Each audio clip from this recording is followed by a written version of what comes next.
தற்போதைய அண்மை செய்தியை பார்த்து கொண்டிருக்கிறோம். கனமழை காரணமாக முல்லை பெரியாற்றில் வெள்ளப்பெருக்கானது ஏற்பட்டிருக்கிறது. அது தொடர்பான கழுகு பார்வை காட்சியானது தற்போது நியூஸ் தமிழ் வாயிலாக நாம் பார்த்து கொண்டிருக்கிறோம். இது தொடர்பான கூடுதல் விவரங்களை வழங்குவதற்காக செய்தியாளர் பாலாஜி இணைப்பில் இருக்கிறார்.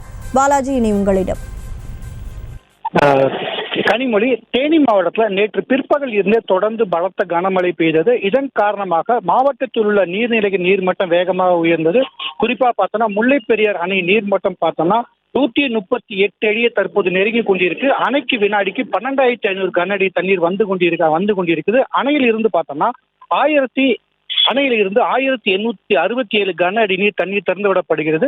இவ்வாறு திறந்து விடப்படும் நீரானது பார்த்தோம்னா வீரபாண்டியில் உள்ள முல்லை பெரியார் ஆற்றின் வழியாக வந்து தேனி அருகே உள்ள குன்னூர் ஆற்றுக்கு சென்று பின்னர் வந்து வைகை அணையில கலப்பது வழக்கம். தற்போது பார்த்தோன்னா வீரபாண்டி ஆற்றுல வந்து 5000 கன அடிக்கு நீர் மேல தண்ணீர் பெருக்கெடுத்து ஓடுகிறது. அதாவது ஆற்றின் இரு கரை உரையங்களிலும் தண்ணீர் பெருக்கெடுத்து ஓடுகிறது. மேலும் பார்த்தோன்னா ஆற்றின் அருகே இறந்தவர்களுக்கு தர்ப்பணம் செய்த இடம் இருக்கு. அந்த இடம் முற்றிலும் மூழ்கியுள்ளது. தற்போது பார்த்தோன்னா ஆற்றின் இரு கரைகளில் வந்து வெள்ள நீர் பெருக்கெடுத்து ஓடுகிறது. இதனால வந்து ஆற்றை வந்து செல்ஃபி எடுக்க வரும் மக்களை வந்து அங்கிருக்கும் காவல்துறையினர் அங்கிருந்து அப்புறப்படுத்துகின்றனர்.